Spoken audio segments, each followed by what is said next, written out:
is my newer book. It's called The Free Brontosaurus, and it's so after the goat book, I felt very exposed because all of those stories are really kind of emotional, and raw, and personal, and I wanted to see if I could get some of the emotions of that, but not reveal as much about myself. So I imagined a world of fiction in this fictional town called Plainview, where there's 10 characters, and each character gets a story. They ultimately meet each other in each other's stories. And then I wrote 10 songs to give each character a song. I want to read one I've never read before. It's just a piece of one. I'll also play a couple more songs. And this one sets up the first song on the record called Setting Sail. The cool thing about this project, if you're into puzzles, is the stories and songs aren't sequenced in the same order. So if you buy the book and you read it, and you get the record, you can figure out which goes with which. I made a very dense project, more inaccessible. When Harvey limped off the Greyhound, he looked like he'd stepped out of a sea shanty or stumbled out of the great north woods. His cargo pants were paint-stained, his leathery face was covered in stubble. It had been 4 days since his last shower, and his silver hair showed. From years under the sun, Harvey's skin was dark, his lips permanently cracked. He landed the job on the spot, duffel bag still slung over his shoulders, semi-skilled labor. It was far below Harvey's experience level and pay grade, but it was a job, and he wasn't exactly in a place to be choosy. The work would primarily involve various maintenance projects, equipment upkeep, painting, and patching, road repair. None of that would be a problem for Harvey. During breaks, Harvey watched as the big container ships coming in from China were unloaded. Maersk Lines, COSCO, OOCL. Much of what came in was computer parts for cars and cell phones. Harvey came up with an age when cars didn't have computers. Telephones weren't smart. He didn't know the first thing about tech. Didn't even own a cell phone. The ships I still get, Harvey said. The guy working next to him. It's what they're carrying nowadays I can't understand. Fuck it all for. The work itself wasn't the problem. If anything, it was too easy. And too much of it was on dry land. His mind was never on the task at hand. He'd missed frayed belts, split timbers, came close to cutting off his coworker's arm with a chainsaw. The foreman would catch him staring out at the watery horizon. Harvey watched the younger kids on the decks of the ships. Their whole lives ahead of them. He saw them coming into port, saw the ship set sail. He cursed them all under his breath. Harvey wasn't meant to stay on shore. But he knew that at his age, no one was going to take him out of the rig. When he wasn't at work, Harvey bounced around between the park and the marina and the library. He sat in the window of the donut shop, drank weak coffee out of styrofoam cups. He watched the spin cycle of the laundromat and rode the all-night city buses just to see where he'd end up. Then he tried to find his way back home. Got in a few fights, made no real friends. What difference did it make to some kid with a mustache and a fancy laptop that Harvey could tie a trucker's hitch in the rain while balancing atop a load? Did the golf librarian care that he could haul in a 90-ton halibut, navigate a Class 5 rapid, that steered ships through archipelagos, and start a fire at the EV without a match? What did it matter in the city how a river soaked, snaked its way through the country, how it bore into the rock, how it formed a canyon over the centuries? Who wanted to hear him describe how a storm formed out over the open seas, how it could transform a placid surface into furious, spitting volcanoes faster than a college kid could, and tight jeans could hang dripping with fancy coffee?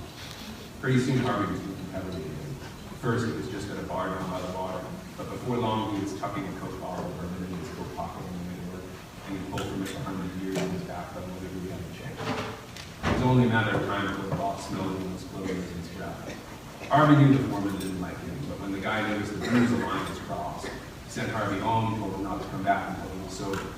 Put him on a kind of probation until he proved himself reliable to them. Harvey was lucky that he even was granted a second chance, but of course he didn't see it that way. Harvey didn't take well with someone half his age giving him a hard time. He said as much and had a few other pleasantries as he walked off. The boss heard, and that was that. After only a few months, Harvey was out of work again. Didn't know what to do. Without a job or anything keeping him in the city, he was never attached to in the first place. He decided to return to Idaho. Since his father had passed, his old house stood empty. He could stay there until he figured out his next move. So Harvey packed his bag again and headed back to the Greyhound station. The enormous moon was just coming up over the hills when Harvey crossed the street. Last time he recalled seeing a moon that big was over the Indian Ocean. He took it as a good sign that he was making the right decision. That big moon calmed him, gave him hope. Felt good to be on the move. Good enough that he figured he could get a drink before catching his bus. A toast to getting fired, to say good riddance to Plainview. A toast to setting sail. on, sail again. The seas are high and strong.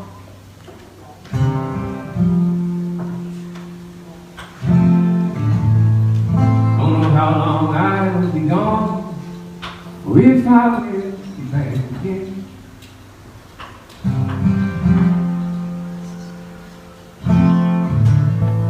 Oh, I guess that I was wrong. Need to see the open sky.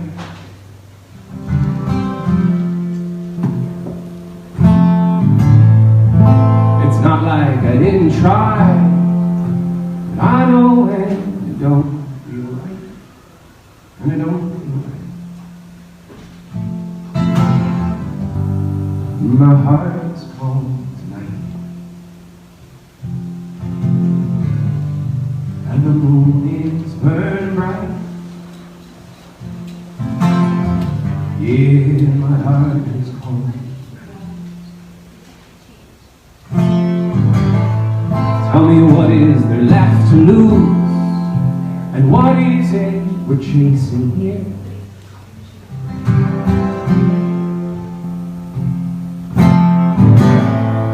It's a phantom fish I fear, and something's not worth the fight.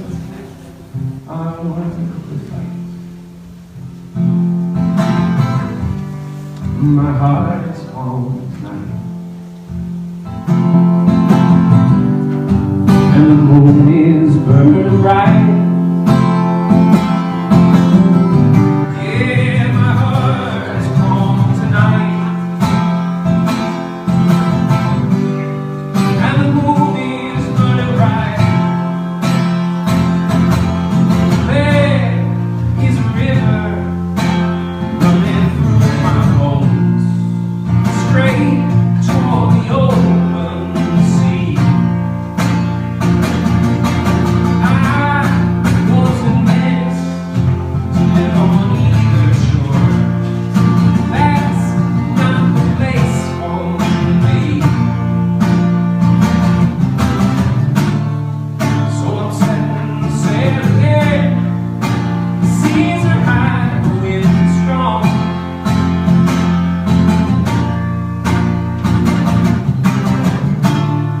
Going back where I belong.